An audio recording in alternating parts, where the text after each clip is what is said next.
yourself? Good, thanks. Glad to hear.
Okay, back. Katie, I have 6:30, so I'm going to start the webinar. Okay, thank you.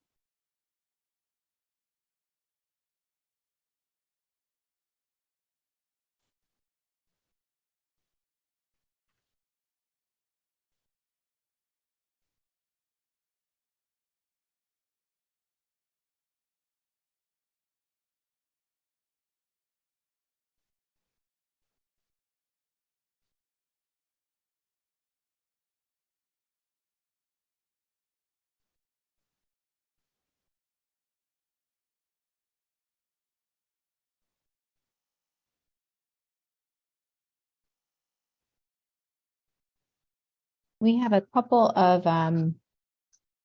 panelists who are coming in today, so I'm just looking for them.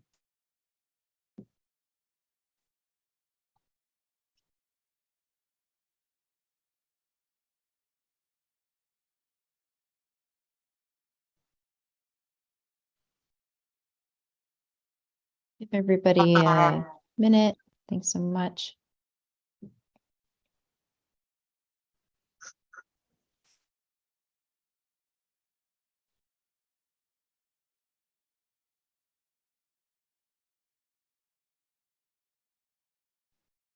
Okay, great.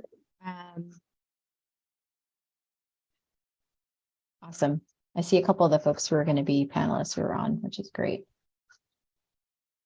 Katie, when you're ready to start, I have to call roll.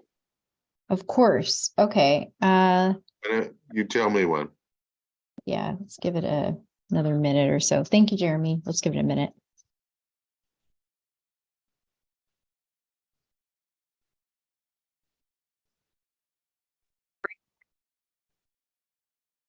Thanks to the panelists for joining too. I can see that you're in here. We're just going to give board members a second to hop on.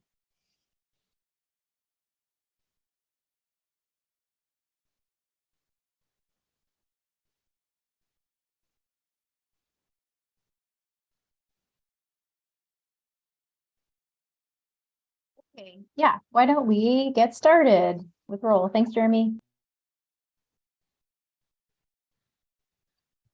Good evening, everybody. I am going to call the names of the committee members. First, I'm going to mute everybody. Then I'm going to call the names of the committee members. When I call your name, please unmute yourself, acknowledge your name, and then mute yourself again. Let's start with Catherine Walsh. Present.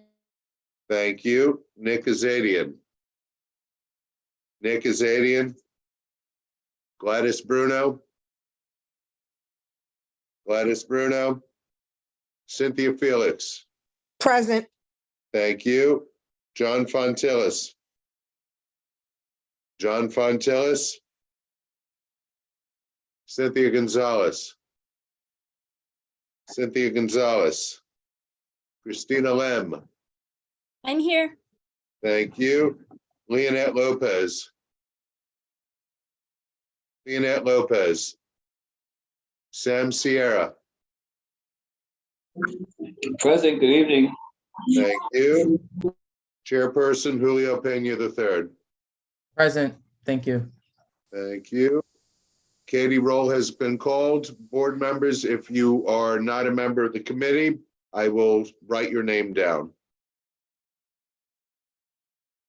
Great, thank you so much. And I know there are some folks who said that they're going to be a little bit late who are on the committee who will be joining. So thanks, everyone. It is a busy week. A bunch of holidays have started. People are taking off, and I know it's just a busy time. So I want to acknowledge that and thank you all for joining. I'm going to share my screen so that I can show our agenda and then kind of take us through this meeting. So presumably everyone can see that. Right, so we're going to just kind of do a quick recap. I'm going to take a few minutes actually at the top and do almost like a look back to the best of my ability from the time that this committee has been meeting.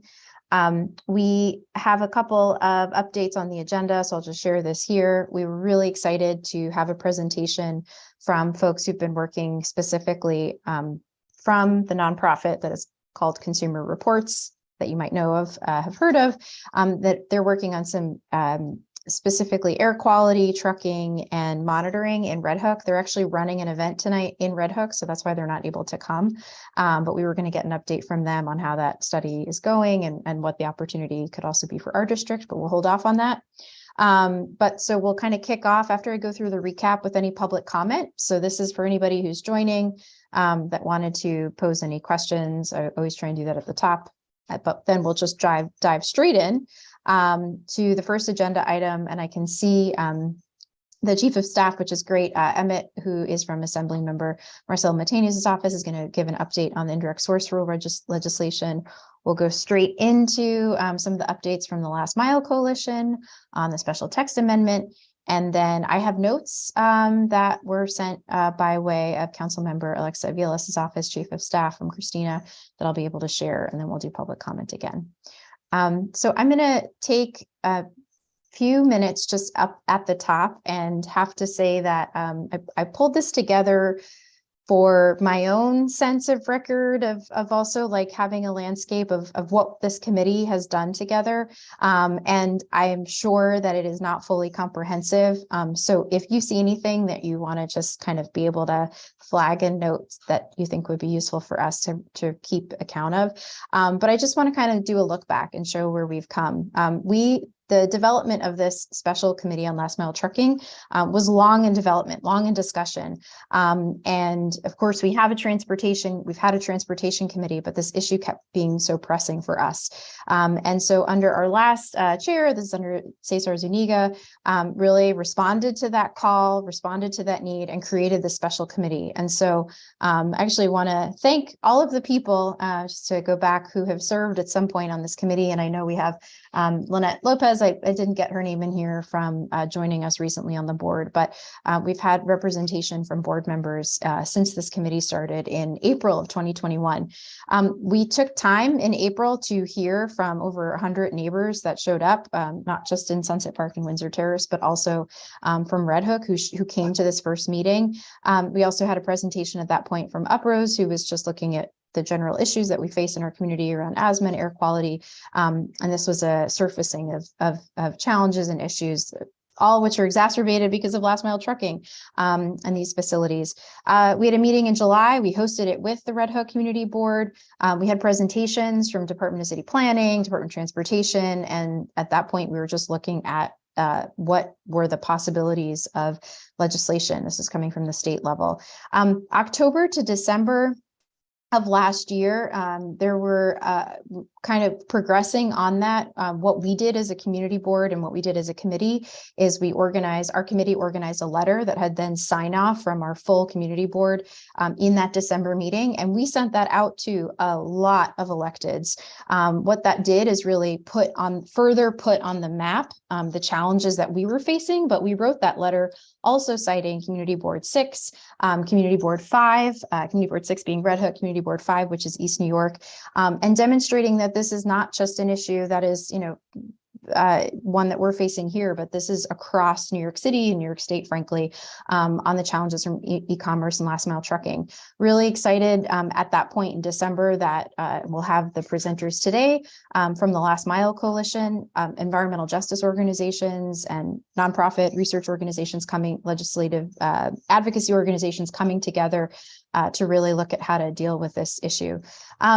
And the second slide then here is telling us what's happened in the 2022 year. A lot of this now has been translating the challenges and the issues into understanding what does it look like to advance this through legislation.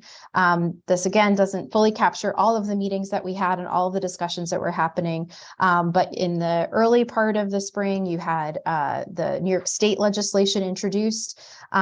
We had some meetings and opportunities, specifically look at this update again today on the special text amendment and meetings that were happening with Community Board 7 to be invited to join that initial application that went in. It did go in and they'll talk about it a little bit more. And then in September through December, we had city legislation that was also introduced and filed. And then hearings were held on this just last week. And so a quick kind of understanding of the progress, right, of thinking about where we started through Community Board 7 and in catalyzing and convening and thinking about this patchwork of different opportunities and tools in the toolbox. Here we are now at the state level. We have the indirect source rule that was introduced in the spring to really look at that indirect sources of air pollution. We've got city council. We have updates I can provide later around the licensure legislation that's in development. And then these two different bills that have been introduced on redesigning truck routes and air quality. And then finally, the special text amendment and looking at what the text would be that would be required to change some city planning and city zoning. So I say all this just to bring everybody to think about the role that you've played in this. And I really want to thank everyone who has showed up. We have continued to put this issue and these issues that we face on the map. I just pulled this really quickly, in terms of news articles and citations, of talking about what this means for our community and looking for change. And we want to continue to see this momentum. I think this is really powerful to think about the role of what, again, a community board, we're all volunteers, right? But community neighbors, people coming together about an issue that they really care about and wanting to look at action, again, at all the different levels, all the tools in the toolbox, city, state, federal. And so this really opens up an opportunity for us to think about what else is possible. So I'm going to continue. We're going to continue to work on this issue. We're going to, this is not at all like a foot coming off the pedal in terms of working on this. But one of the things I'm really excited to share is that, through the partnership of working on the Transportation Committee now and chairing that committee, what I'd like to do is invite everybody that is on this last mile committee if you're not already on the Transportation Committee, to think about joining the Transportation Committee. And then we're going to be integrating this work by way of transportation. And so again, we're not pausing the work itself, but I think this is an orientation in terms of how we're going to be bringing the work going forward. Before I say any more on that, I do want to put Julio a little bit on the spot to ask if there was anything else that you wanted to add to that timeline and summary and kind of our thinking on next steps before we kind of kick off into the rest of the agenda. Thank you. Are putting me on the spot a little bit, but I appreciate it. No, I think the summary was really pretty thorough. I think what the committee has accomplished in its existence is no small feat, and really just a testament to the work of an excitement of this board to really take a challenge, an issue that this community has identified, and really figure out like what are the solutions and tools that we can utilize and really, and what are the stakeholders we need to bring together to solve and really get working on it. So that it's really like this committee should really be proud of that work. And there's still definitely more work that needs to be done. And I'm really kind of looking forward to seeing where that goes. So thank you, everyone. Thank you so much, Julio. Appreciate that. So we are, again, we're going to have the chance to talk a bit more about all of this progress to date. There's time for all of us to, as community board members and neighbors, to ask questions. And so I'll just go back to this agenda. Again, we're just going to jump straight into public comment, and then we'll turn to the Assembly Member's Office and then the special text amendment update. So do we have any public comment? And if so, you could put your hand up. Jeremy would call on you and ask a question. Or maybe, Sure. Sorry, pose a comment. You'd have 3 minutes. If either of our attendees would like to speak, please raise your hand. Katie, may I give them the option of joining as panelists? Sure. Okay. And neither has raised their hand. Okay. Oh, somebody raised their hand. Oh, wait, their hand's up now. All right, so I have Joan Body first. Jeremy, you had mentioned at our last meeting something about UPS is coming to Sunset Park, and did I get that? So Joan, I think you were talking about the facility on 19th Street, the In-Place Industrial Park. Oh, they're going in there also? That is the location I was talking about at that meeting. Oh, okay. There's something going on 29th Street between 2nd and 3rd Avenue, right across from the precinct, from the Federal Detention Center. I've been keeping my eye on that one too. So far, I've only seen demolition permits, not construction permits. We don't know what's going in there, Not yet. because that to me looks like another Amazon.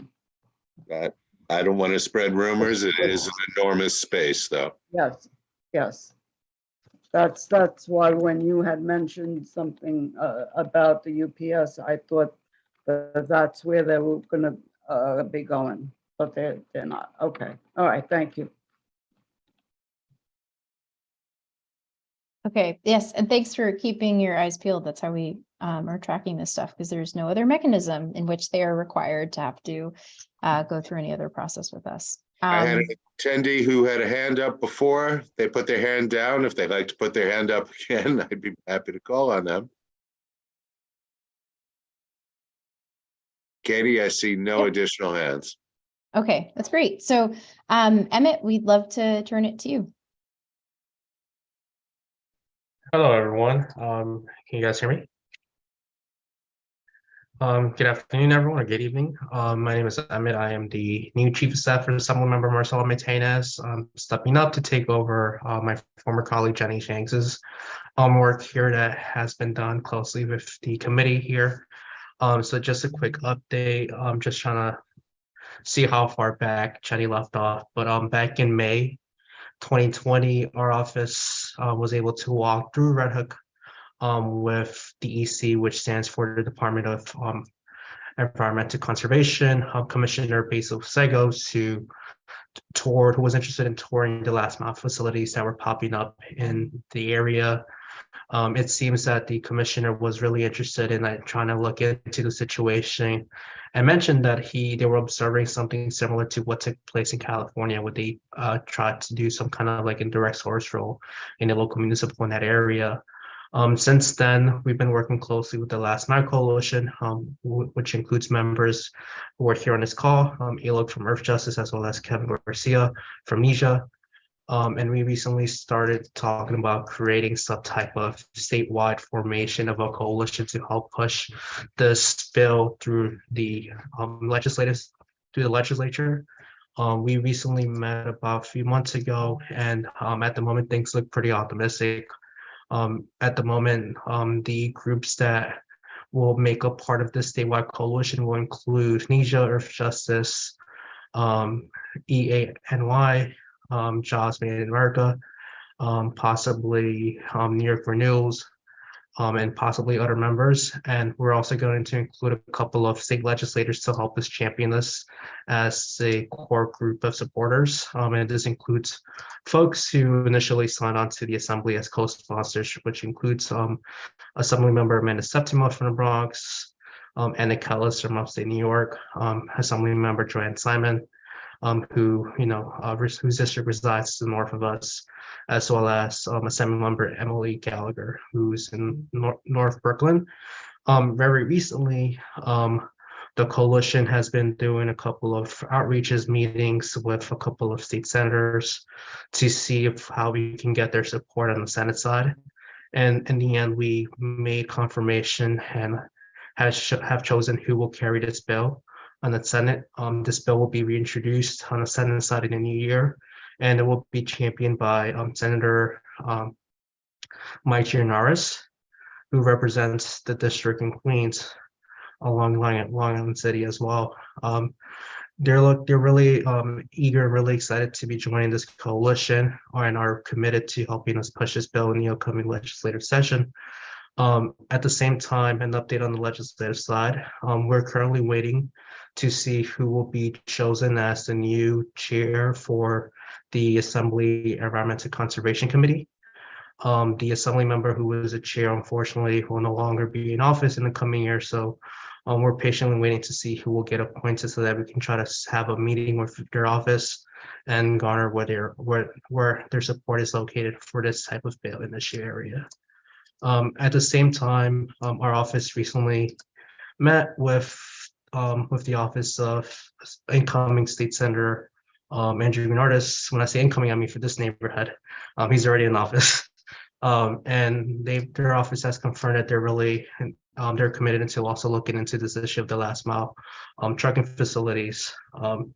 And once we're able to get them on board and meet with their office more formally, we're hoping to do more ongoing community conversations where we can invite over all of the levels of government to host public spaces for comments and for participation as well. At the moment, we're hoping to get more support across the Assembly in downstate New York, especially in Long Island. One of the key areas that we're strategically trying to build a good relationship is with incoming State Assembly member Sarah Hanna, who represents the neighborhoods of Kingston, which is another critical last mile facility, especially going up to Hudson as well. Thank you so much. And I just want to note that the Chief of Staff for Andrew Bernardis, Tori Kelly, is also on the line. So just because you had mentioned her in them in your update. So it's great. Do board members have any questions for Emmett, specifically on the state level legislation or just in general on this topic? If you do, put your hand up and then I can call on you. Would be helpful.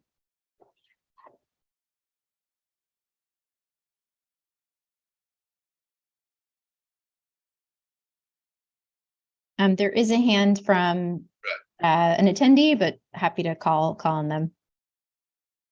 So Carolyn Ferguson, you can unmute yourself now. Hi, good evening, everyone. Can you see me? We Hi, can good hear you. evening. Yes, my name is Carolyn Ferguson, and I work at Red Hook Initiative. I'm the Air Sensor Monitor Fellow. I haven't had an opportunity to meet you guys since the beginning, so I wanted to take this chance to introduce myself to you. Now, you probably have met my coworker, Tavina Willis, and she did inform me that you guys had a few questions about what I was doing or what I had been doing. So just to give you a brief of what I've been doing, since August, July and August, I've been at the CUNY Advanced Science Research Center, learning about particulate matter, learning how to build the air sensors, the quality air sensors the parts, how to put it together, how it works, so that I can come back and teach people in the community how to do it. So I've done a couple of open streets at RHI, at Family Day, and various events in Red Hook. I've also done some work at Pioneer Works with the South Brooklyn School in regards to a workshop regarding particulate matter and the air sensors, how to code them, how to connect them, and how to upload them to Google spreadsheets so that we could get the readings and get the data and understand how to the data could be utilized towards advocacy. And tomorrow I will be conducting a workshop at Red Hook Senior Citizen Center, where I'll be doing pretty much of the same thing. So I'm getting the community familiar with, as I said, the what particulate matter is, how it affects the health indoor and outdoor. I've also partnered with one of my coworkers, Kara. She's been giving out indoor air purifiers. So it's been a lot of advocacy around that. Excuse me, I lost my train of thought. Yes, so we've been doing that. We're getting the community familiar with the air sensors. We have 3 sensors up, 3 purple airs. One is at Red Hook Initiative. One is at Red Hook Columbia Farm. The third is at, oh, I just lost my train of thought. I'm so sorry. But we have 3 purple airs up and 2 DIYs. One is at Pioneer Works as well. So with that being said, the next step is to continue to build capacity so that the community can be able to identify an air purifier. I'm so sorry. My neighbors are smoking so much marijuana since this stuff became legal that I can barely breathe in this place. It's ridiculous. Oh my God. Oh, no, Carolyn, you're doing a great job. Yeah. And so no, thank you so much. It's great to hear. We had talked at the beginning of the call about the work that's happening in Red Hook, specifically around air quality and traffic sensors. So thank you so much. I didn't realize you all were going to be able to join and give an update. And so I think we definitely want to dig more into everything that you all have done, and Right. I'll be able to share some of this information. And maybe what we can do is plan on in the next in 2023 in our transportation committee meeting for Community Board 7, we can have you back, and we can have some of the other speakers who are going to join us as well. And that would be a great time to learn more about your experience. But thank you so much for sharing Okay, thank you. all this progress as well. And you can stop by the Senior Citizen Center tomorrow if you want to see what I'm going to do. Thank you so much. Thank you so much, You're Carolyn. welcome. Thank you so much. So Emmett, I will ask you one question, and then I think we might, if we don't have any other hands up from board members, we'll go to our next presentation. Timing. This is all about timing. So you're building support, you're getting coalition, you're going to reintroduce it. I know, the New York Health Act has sat in legislation, hasn't moved, right? So like legislation can move, it cannot move. You're going to reintroduce it this year. Crystal ball, what's your sense of this actually advancing? Because we're still dealing with all these facilities. Yeah, definitely. Yeah. I can commit and say that our office is going to make this #1 priority going to the legislative session. So as you know, every office is limited to how many priorities we can push. And this is going to be our top #1 ticket going into the legislative session. Promising to put in as much energy as we can on, as well as housing, because, the makeup of our district. But we're hoping to get as much support as possible and be strategic as to who's signing on to this bill and who we want to bring on as champions. We're really optimistic as to how recently Assemblymember Anna Callis was able to win the big home moratorium this year as well in the state legislature. So we're hoping to hopefully get as much support in the assembly, and if you can pass it, that'll be really amazing in the assembly. If it's not in both houses, but at least making this issue around last mile facilities a #1 issue for the state is where we're at the moment. Thank you so much, Emmett. Great. Okay, I'm just sorry. I was just scanning really quickly to see if there were any other hands up for you. And I don't see any. So with that, thank you so much for the update. And we will go to the next agenda item, which is the Last Mile Coalition. We've got Kevin, we've got Alok, we've got Sarah. So thank you all, and turn it over to you. Hi, everyone.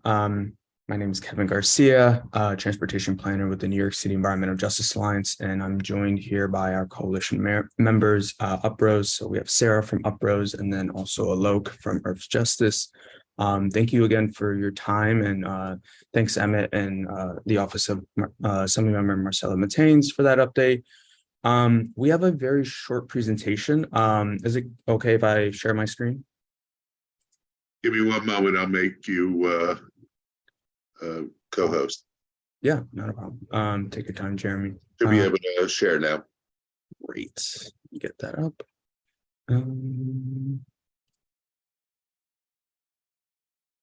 Here we go. We can see it. Perfect. Great. So we want to start first by illustrating, what is occurring. So last summer, we were made aware of at least 6 facilities that were coming to Red Hook and Sunset Park. From what we know is that there are 3 facilities that are potentially coming to or going to begin operating Community Board 7. Also, there's this one that's just under 1 million square feet, and then this other potential one that's 1.3 million square feet. And these blocks show where they're going to be located. So with the increase in online shopping in recent years, particularly during the COVID-19 pandemic, we've seen an increase in the number of last mile trucking facilities popping up in our city, region, and across the country. And before 2020, it was estimated that about 1.5 million packages were being delivered every day in New York City. But that number today has jumped to 2.3 million packages per day. And as more goods are being ordered online, more last mile facilities are going to begin to appear. And last mile warehouses tend to be much larger than a traditional warehouse, right? And as Katie mentioned earlier, these facilities can be built as of right, since the Department of City Planning treats them as traditional warehouses as long as they're constructed in manufacturing zoned areas and C8 districts. So this means that there's no public review process and also no environmental review process, so that the city can appropriately plan for them and folks can know, where they're coming. So as more of these facilities, begin to appear, we're going to see an increase in truck traffic, noise traffic, and air pollution. And with the increase in truck traffic, there are also greater pedestrian safety concerns. And one of the other concerns is the siting of these facilities. As I mentioned earlier, right, these facilities can be sited in manufacturing and C8 districts, which are located next to or adjacent to residential neighborhoods. And these areas tend to be in or next to environmental justice communities. If we look at the demographics of Community Board 7, we see that the majority of the population identifies as Asian non-Hispanic or Hispanic/Latinx. And this percentage is greater than, this percentage of the population, is greater than the rest of the borough and the city. And then also the levels of the most harmful pollutant, which are fine particulate matter, PM 2.5, is much higher than the rest of the borough and the rest of the city. And it should be noted that as more industrial development occurs and the increase in truck traffic, this can lead to substantial increases in air pollution and asthma rates. So now we want to jump into like the meat of the presentation and what we wanted to update you on, right? And this is it, the zoning text amendment, right? So it would do two things specifically. First, it would define what these last mile warehouses are based on the use and the size of the facility. Secondly, it will create a special permit process for these facilities where the developer will have to seek a permit from the City Planning Commission. This will also entail that the facility is at least 1,000 feet from other last mile warehouses, schools, parks, nursing homes, and/or public housing developments, which will address the clustering issue of these facilities. It will also require any facility located in a significant maritime industrial area to deliver at least 80% of goods to and from the facility by maritime transportation, if feasible. There will also need to be reports and recommendations from the Department of Transportation and DEP before approving the permit. So it will help the city to plan for these facilities. And lastly, it will push the warehouses to use alternative modes of transportation to deliver the goods to and from the facility, such as maritime transportation, as I mentioned earlier, but also rail, bikes, and electric vehicles. This will help address the emissions, traffic congestion, and pedestrian safety issues.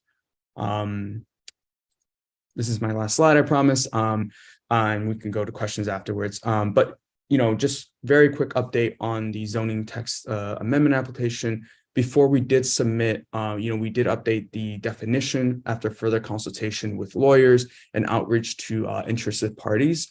As Katie mentioned earlier, we did submit the application a couple months ago, and now we're just waiting to meet with the Department of City Planning. Thank you for your time, and we're happy to answer any questions you all may have.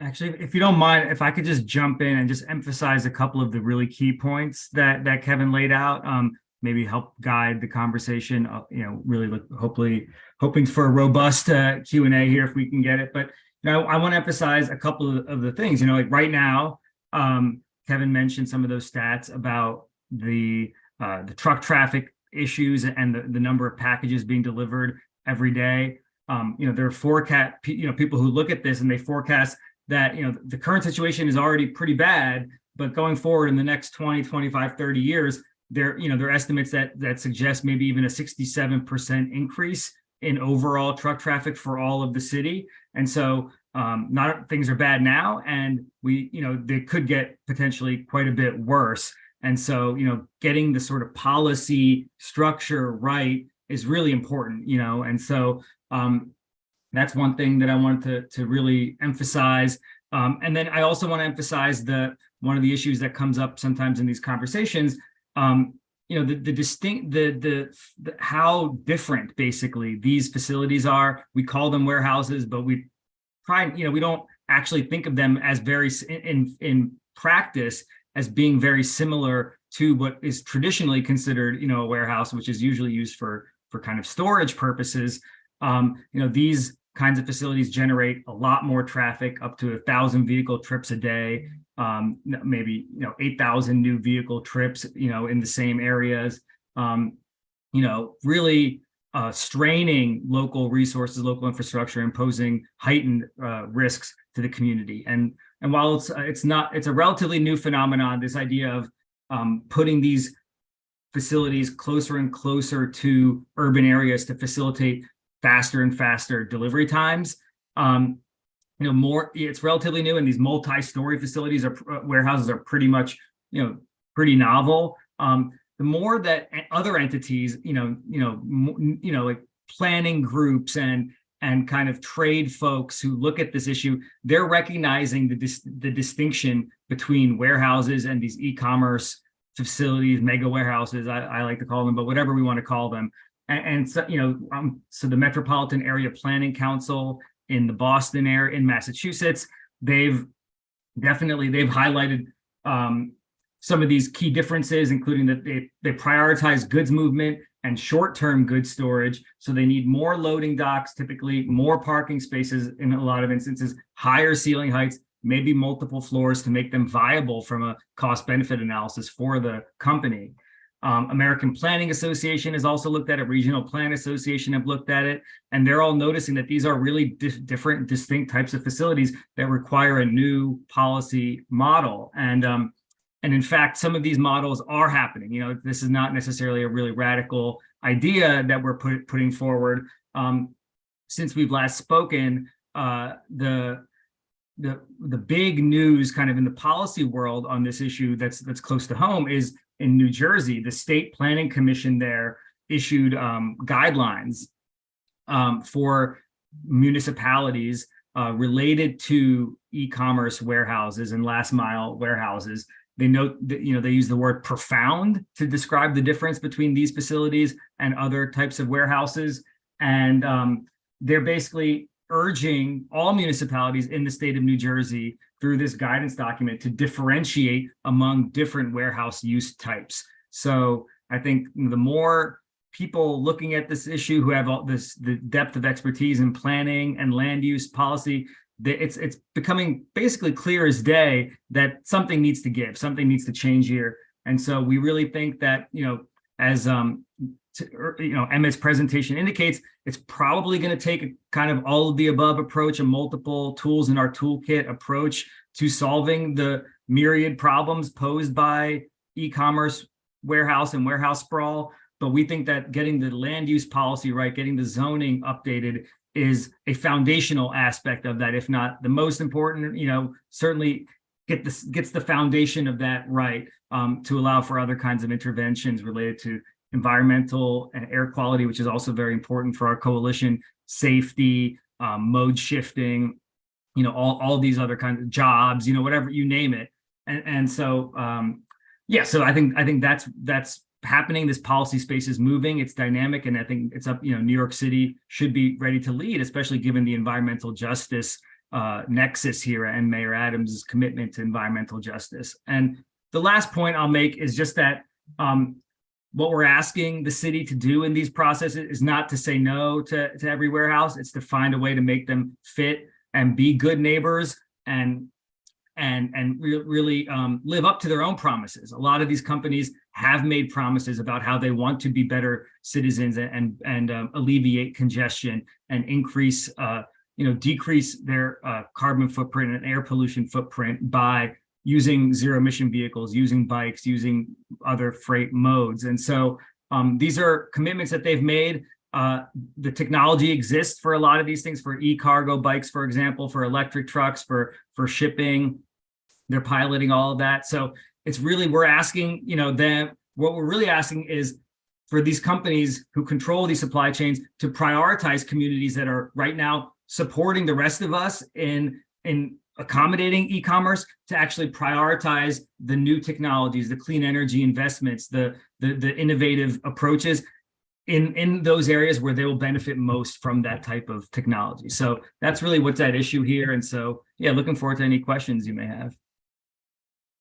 Thanks, Alok. I'll just add quickly that it's also important to recognize the most recent version of New York City's zoning ordinance that we're talking about was last updated in 1961. So this is a very recent and new issue that's becoming exacerbated because of the COVID pandemic.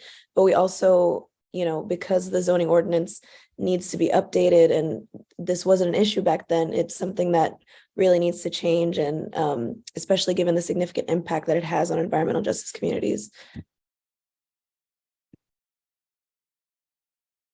Thank you so much. Just in terms of the advocacy and organizing work that you all are doing, I did want to ask a couple of questions, and then if there's others whether on the board that would like to ask questions, or any of the panelists. When you joined us in the spring, at that point, and I'm just going to share this again, at that point you were in the development of looking at the special text amendment, which has now been submitted. And there were a bunch of meetings with us, and the ask at the time was for Community Board 7 to join in the actual submission of the application. And our board, our committee was voted on submitting or supporting this, but that we wanted to have some legal review, right? Because what would it mean to be joining a special text amendment and kind of submitting this? That was one thing that happened. The other thing that happened is there was a request from our community board that we would organize a meeting with some of the organizations that are affiliated with the Southwest Brooklyn Industrial Development Corporation. And so that was another meeting that we held that was also in June. I just wanted to get a quick update. I know you all, before you actually submitted, you had a couple more meetings and discussions. And this community board and this committee wouldn't have, known about that because we just haven't met since then. So could you just almost rewind very briefly, let us know what discussions you had about how you defined it, and then that'll help us kind of take next steps from there. Yeah, thanks for that reminder, Katie. Yeah, so we did do the meeting, here in the virtual community board meeting, but then also we did meet with the Industrial Jobs Coalition, which does include SBIDC. And, we heard their concerns. We asked for any language, any suggestions in terms of language. We didn't receive anything, but we did hear their concerns and concerns that others may have had or raised. So in terms of defining these facilities, we're defining them based on the size. So at least 50,000 square feet of total floor space.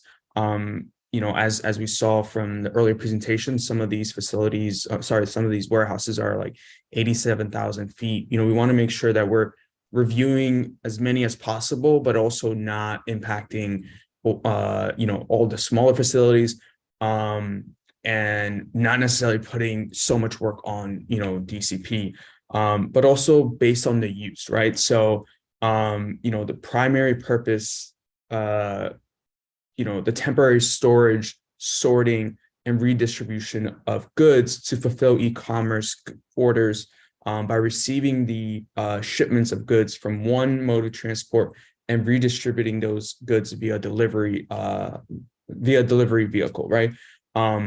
But it also includes, shall not include any facility where goods are manufactured or assembled on site and temporarily stored prior to distribution. So I hope that answers your question, but Alok, I don't know if you want to add anything else. Yeah, I mean, that's right. And just to put a fine point on it, I mean, we think that the definition that we presented to everyone was narrow enough to get at the facilities that we want, broad enough to not, allow them a way out, but narrow enough to not overly regulate facilities that are really not contributing to this problem in a way, or are really good neighbors and are, contributing to the manufacturing economy of the city.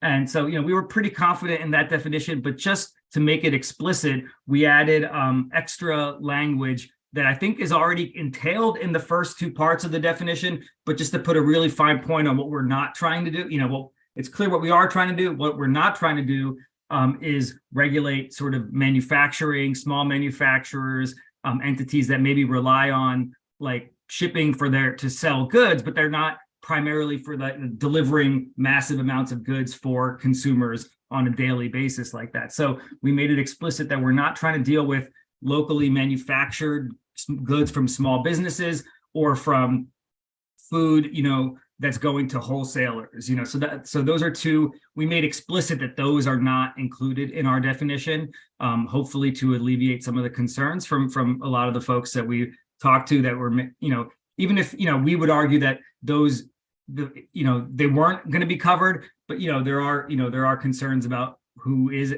covered, who is not covered. So we just made that as explicit as possible. And we also had some conversations with some like city planning's lawyers and what they felt would be tenable and stuff. So that's where some of that new language comes from. We think it's responsive to a lot of the conversations and the good dialogue that we had. And we're pretty confident that this is the best way through this zoning kind of fit to get at what we're trying to get, not overregulate other kinds of facilities.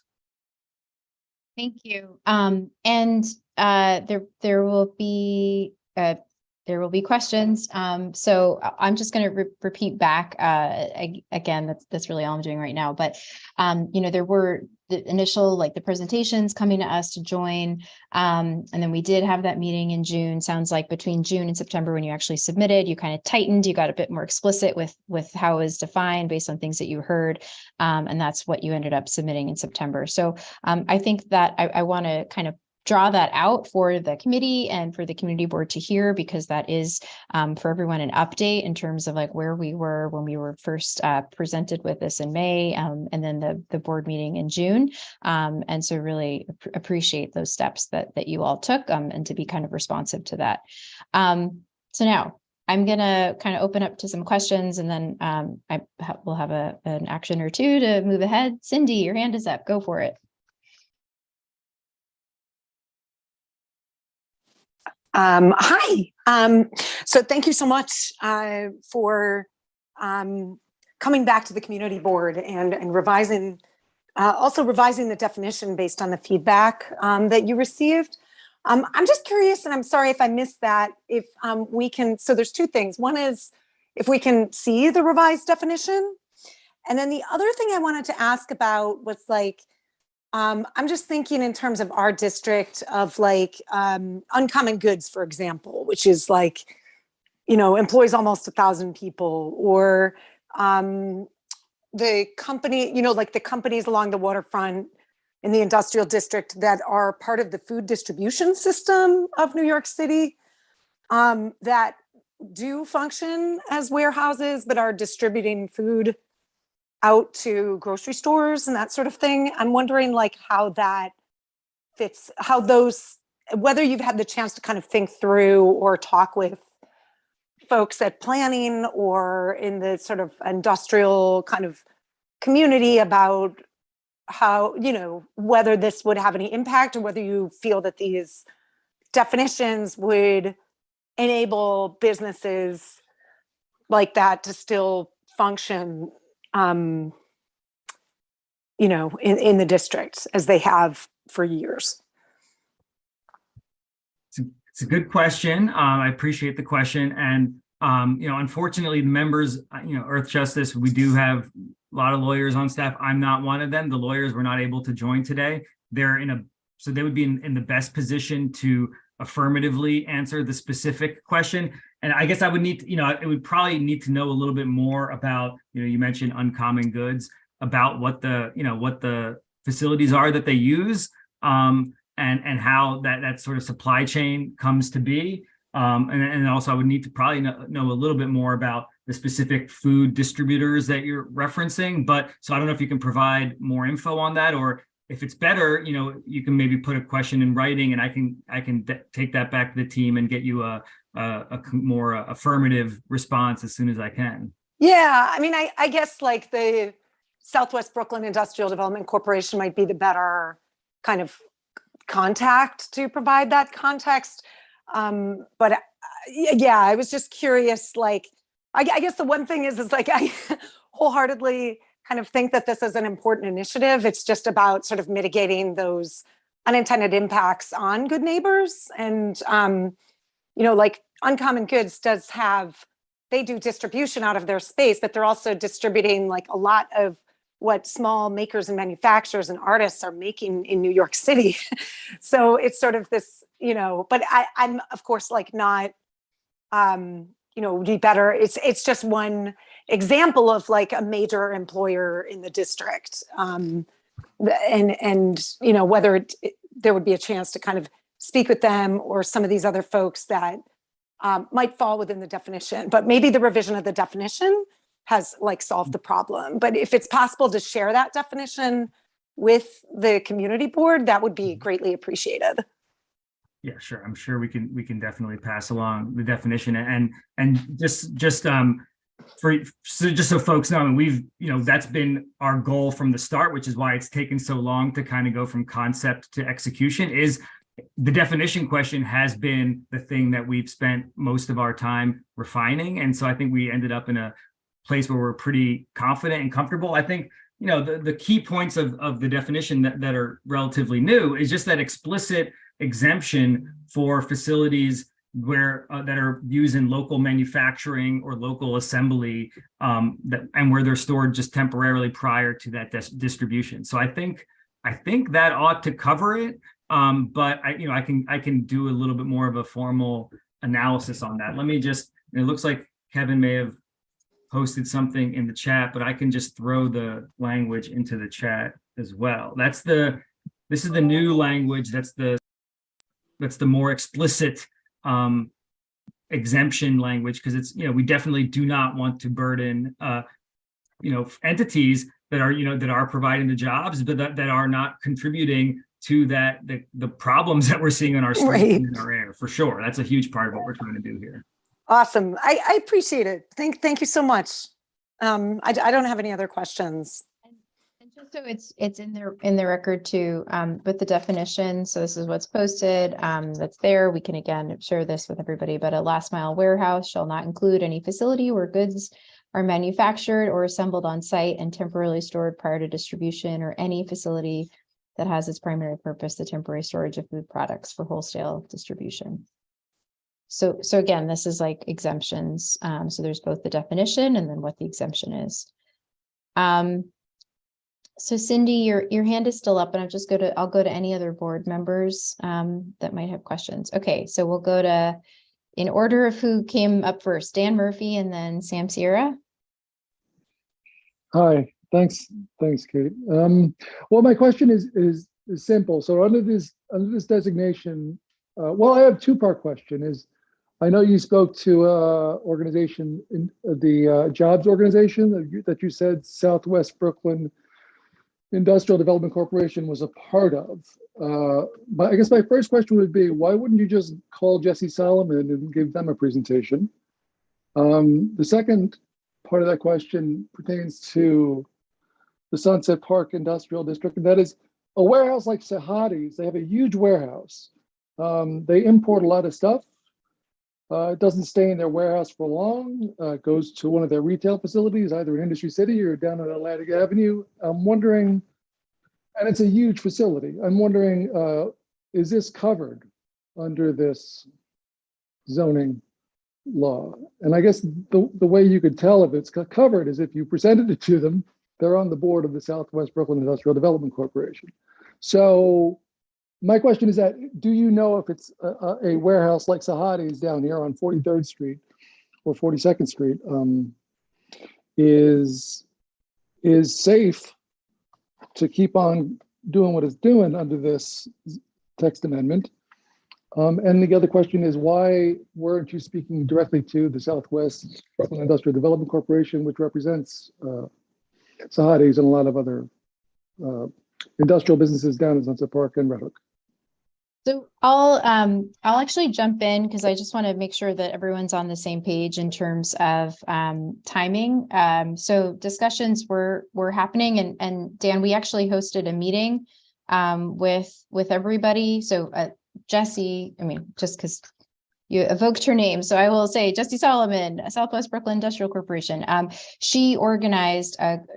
Jesse organized a group of businesses, inclusive of, in terms of that invite, all these entities, all these businesses, and they came, Community Board 7, we hosted a meeting on June 1st, and it was basically the people that you see today that are part of this Last Mile Coalition, and then I'm going to get it wrong, but I think it's like the Industrial Jobs Coalition. I think that's what they're called. But it was something that Jesse had organized, and I believe that group exists already. And it was a discussion that, again, Community Board 7, we facilitated, but in a Community Board 7 setting. But these discussions were also happening. But we really did this because it was to be responsive of the ask at the time, which was for us to join the application. So a lot of good discussions came out of that. And then, as we were saying earlier in the call, basically between June 1st and September, when the final text amendment was held, there were additional discussions, but I'll leave that to Alok to follow up on. Yeah, and just to put a fine point on it, Dan, and I appreciate the question. Yeah, a lot the changes that we're discussing today were largely in response to conversations that we've had with groups, including Jesse, and to try hearing those concerns understanding the needs of the community, what those facilities provide, and so that's where those changes came from. So that outreach was an important part of what we wanted to do, what we did do, and I think the as filed version of the application reflects those conversations. And so, yeah, we're grateful for that outreach and that back and forth and dialogue that we were able to have. And then to the specific question about the facility, the Sahadis on 42nd Street that you mentioned, again, I have the same answer, as I had for Cindy. Like, it's hard to tell you right now, yes or no. It's a little bit, it would take a little bit of a, analysis. But the broader point is also that the zoning code update would likely not, for better and for worse, would not adversely impact any facility that's operating today. It would be for new, opportunities to develop new locations for these e-commerce mega warehouses. So if there's a facility that's operating today under the terms of their permit and everything like this, they won't be affected by this application. I'll go to Sam. Hi, good evening. Can you hear me okay? So I just a question. I always say the silly question is the one that is not asked. So let me ask the question. First, thank you for sharing some of your time with us and for your comprehensive presentation. But I wanted to ask that as a coalition, is there something going out to the stakeholders of our communities with regard to all the work that is being done on this issue? Number one. And number two, has any thought been given to activating and or mobilizing these two communities around this issue? Because for right now, the way it is right now is that we're doing lots of work, but it's more of a behind the scenes type of work. And I'm concerned that at some point we need to activate and mobilize these communities, these impacted communities around this issue. And I was just wondering if that was something that has been discussed or is you have plans for down the line. And those were my questions. And thank you once again for your time. Yeah, I think Kevin can speak to the fact that, one of the things we're really proud of is, a part of our Last Mile Coalition does include Red Hook Initiative, who does a lot of great work in the community, and they're an active part of this coalition and are part of the application. And so we do, when they do great work getting the word out to their members. And so, yeah, that outreach is a big part of what we're trying to do. And Kevin, you want to jump in? Yeah, thanks, Alok. And Sam, please, thank you for your time and for the entire board's time.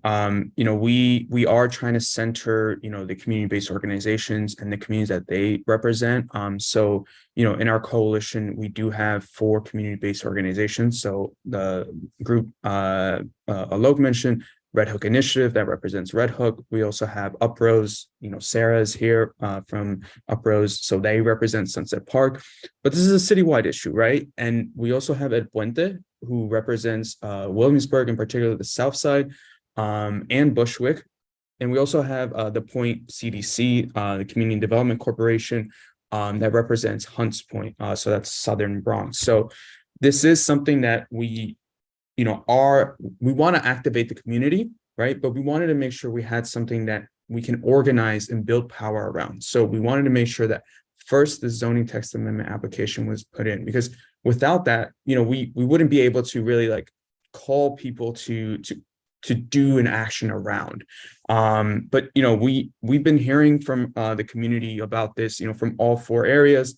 Emmett mentioned earlier, what he's been hearing from Red Hook Initiative. But Sarah, I don't know if you want to jump in and talk about what you've been hearing from your constituents. Yeah, thanks for your question and for your time. So I am the Community Resilience Coordinator at Uprose, which is a grassroots organization in Sunset Park. And what we're working on is to get some popular education materials together. So breaking down what this issue is about, amongst other campaigns as well, but specifically with regards to the last mile work, helping community members understand what last mile facilities are, what is the zoning text amendment that we're working on and advocating around.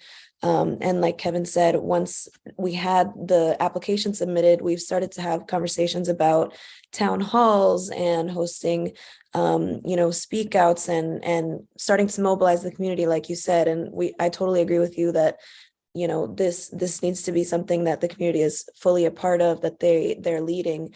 And so since we have all of the research and the information now, we want to start to break it down and get it out there and host teach-ins and workshops and all of those things. So that's definitely something that's been on our mind and that we're working towards, bringing to reality as well.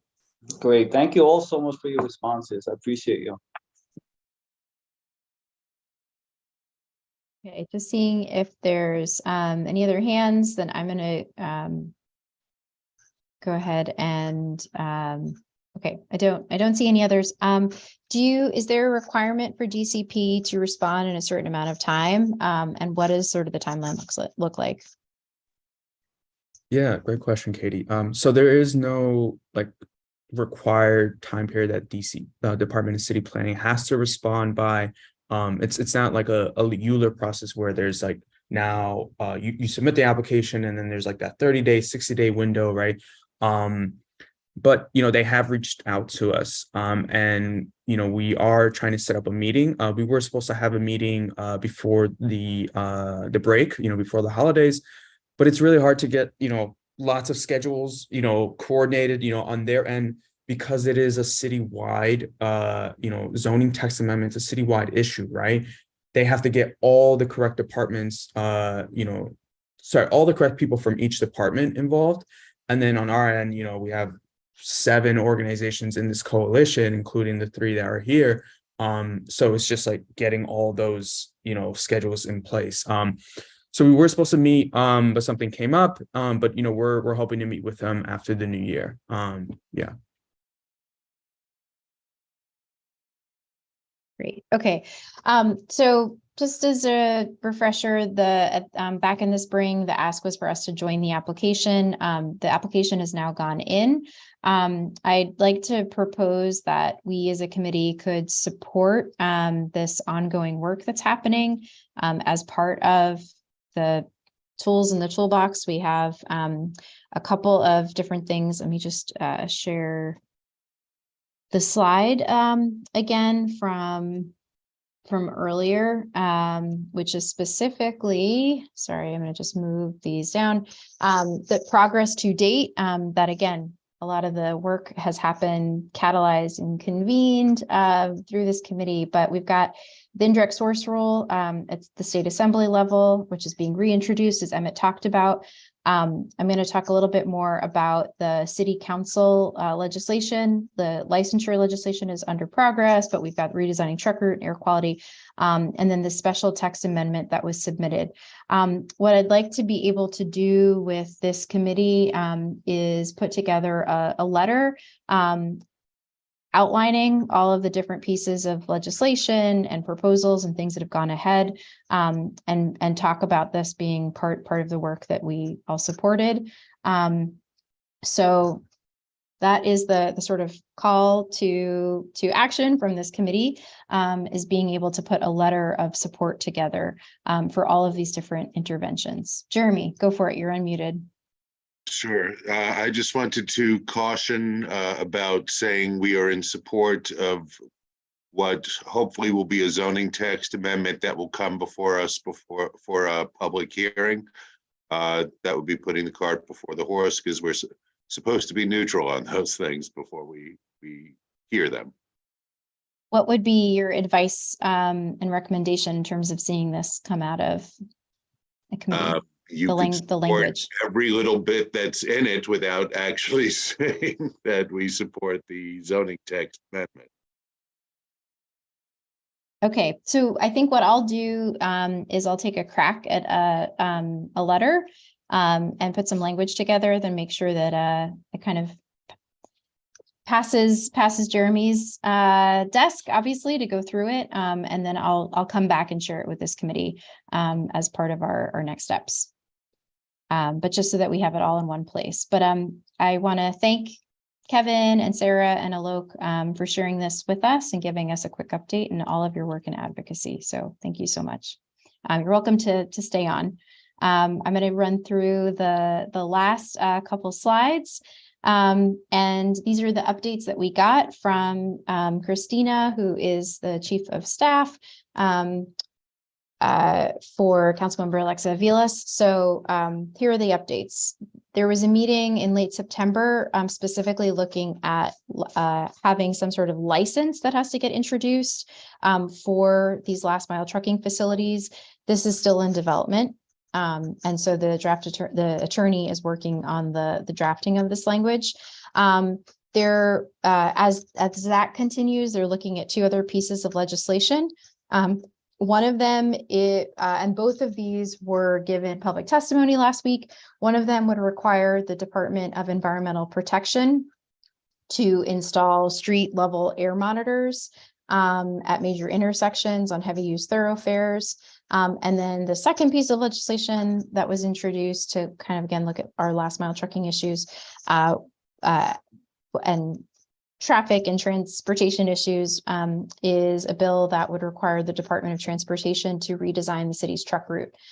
So the update from both of these, this is directly from Christina, is that the one that was focused on air quality, during the hearing, the city administration testified that while they support the intent, they are would rather use money to invest efforts that result in a reduction of emissions. From our city council members' perspective, this position is too macro level. It doesn't really deal with like the issues that we deal with, that we breathe, the traffic and transit issues that we deal with. And so that's something that was the outcome from that hearing. And then similarly, there was introduction for the redesign of the truck route, and they'll continue to press. Sorry, they'll press for a hearing on this legislation. I apologize. I wasn't part of the hearing last week.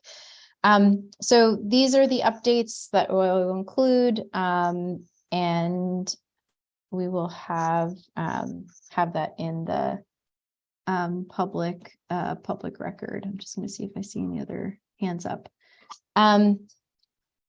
So I want to thanks everybody. As we, again, what we're looking and shifting to do is putting together a letter that will encapsulate all of these different tools in the toolbox. We'll get the language right, and thinking about how we can put it together, but it would be something that we could have come out of this committee and bring to the full board. And thank you everyone for your service. And if I don't see any other questions, we would move to public comment. And I'm not seeing any, so just give a second if you have any questions or public comment, if you wanted to put your hand up.